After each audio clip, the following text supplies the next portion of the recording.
This potent polyend pairing makes for a great but simple electronic music live rig. But real quick, before we get into it, today's patron shout out goes to Brian Brylo. Thank you so very much for the support. Now, let's get started. Okay, so here you can see we've got two pieces of gear. We've got the Polyend Synth and the Polyend Step. This video is not sponsored by Polyend, by the way. They don't even know I'm making it. So if someone out there wants to make that claim that they paid me to make this video, no. My rep has no clue this is coming out. This is just a pair of instruments that I've really been enjoying the past couple of days. And the reason I've been enjoying it is because of its simplicity. Now, this is a lot more of a live performance-based thing, as in, actually playing the pads and triggering the stuff yourself. I would probably have this pedal on the floor when it came time to actually perform. I'll get into it. So really what this is a synthesizer and a drum machine, a classic combo. I happen to have the audio output of the synth going into the audio pass-through here on the step, and then I have the MIDI out of the step going into the MIDI in of the synth here, and that's just to sync up the clocks of both devices. I have an ARP over here, and I want it to be at the same tempo as my drums. That's all that's going on. So the reason I really like this combo is because it focuses on actually playing the instruments, but still having the ability to pre-program all your drum patterns and switch through them on the fly thanks to the next pattern button. You can do effects live as well, which is cool. But yeah, it's all about the ability to give a full sounding performance, but with the ability to improv and live play on the fly. And the Polyend Synth is just really fun to play, and it plays pretty well live too. People can actually see what you are doing. Of course, with the Polyend Synth, we can have 3 different instruments here. And I've got this set up with a bass synth over here.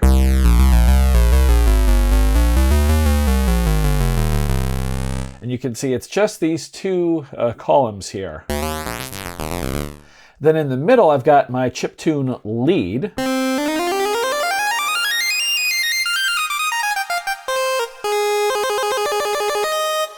And then over here, I've got, well, I already showed you, but a nice arpeggio.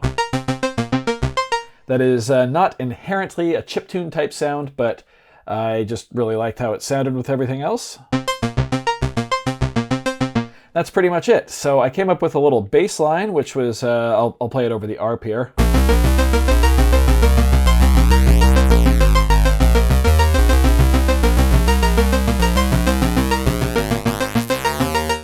Really simple. Then I've got that lead to improvise melodies on.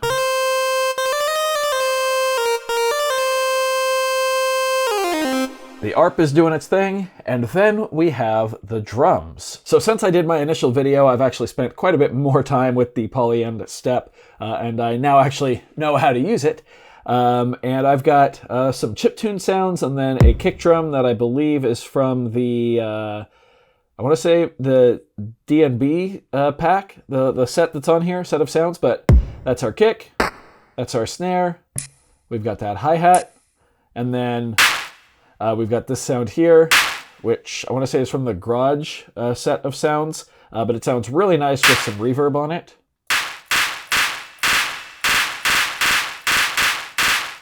And I actually do have that step locked to some high reverb here later in the patterns, as you can see. So yeah, I've got 3 patterns for this song on the step. The first one,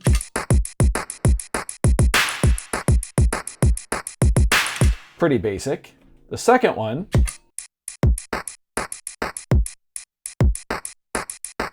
just kind of like a drum fill type thing, little transition. And then the third one,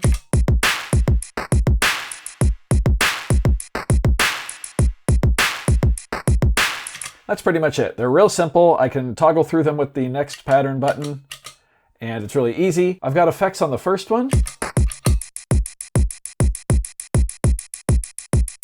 which I like because it actually takes out that heavy, wide snare drum clap sound at the end and kind of dials the pattern back. In the second pattern, I have 5th up, which helps it be more of a transition. And then I have not yet set an effect for pattern number 3. I figured that'd be fun to do right now. Try one of the loopers. How about Radiator? Nope, don't like that. Maybe we don't go with a looper. That's it. That's so cool. Yeah, that gives us basically a fourth pattern almost. That makes it feel like a completely different pattern, almost like a fill. So we could go.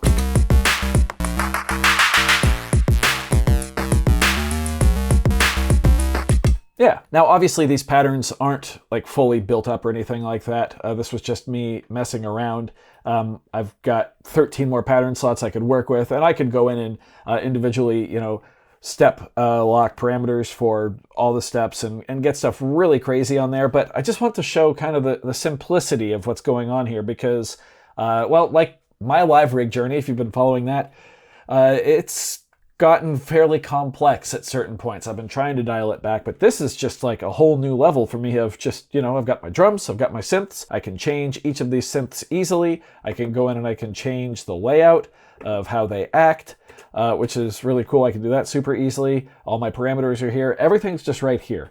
And like I said, I probably would put this on the floor so I could, you know, actually trigger stuff with my feet and keep both hands over here on the synth. But yeah, I think this is just a great, simple, effective rig. I'll just do a little bit of improv here on this chiptune thing that I've come up with, but it doesn't have to be chiptune. There's a ton of drum sounds in here. There's an infinite amount of sounds in the Polyend Synth. You could do whatever you wanted. I'd imagine that this would be pretty cool for ambient. You could do some really cool, like spacey drums, and then, well, the Polyend Synth is already just great for ambient as is. But I chose chiptune because I have ADHD and that's a lot more high energy. So let's go.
See, with my feet, I could have stopped that on time, held shift, and also taken those notes off latch there.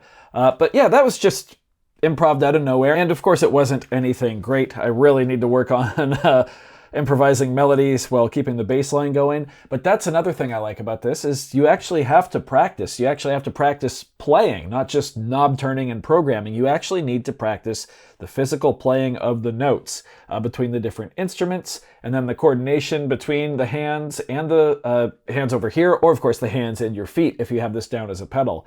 But yeah, I think the potential here is really, really cool. And I could absolutely see myself using these two in just a kind of a standalone performance like this. I called these two a potent polyend pairing at the beginning of the video, and I stand by that. I think this would be a great way to bring music to an audience while still having a lot of interactive elements without having to worry about too much at all. And as a bonus, you also get to give your front of house engineer a pair of 1/4-inch outs, which is way better than like one 1/8-inch out. So yeah, very cool. And I should also mention, you do have an expression pedal input on here, so you could add even more control of your parameters on the Polyend Step. And there's even more you can do with MIDI between these two as well. So a lot of fun here. I really like this pairing. I really enjoy this little chiptune thing I've come up with. I'm definitely going to save it and make some notes on it so I can revisit it in the future. And who knows, maybe this will be like the evolution of the Freebeat live home show. I think that could be pretty cool. I do hope you found this video informative or at least entertaining. If you did, be sure to leave a like on it. If not, you can always leave a dislike. That's okay too. Doesn't hurt my feelings, just makes me try that much harder next time. Either way, be sure to hit that subscribe button, ring that notification bell. Thank you all so very much for being here. Thanks for watching. We'll see you next time. Bye.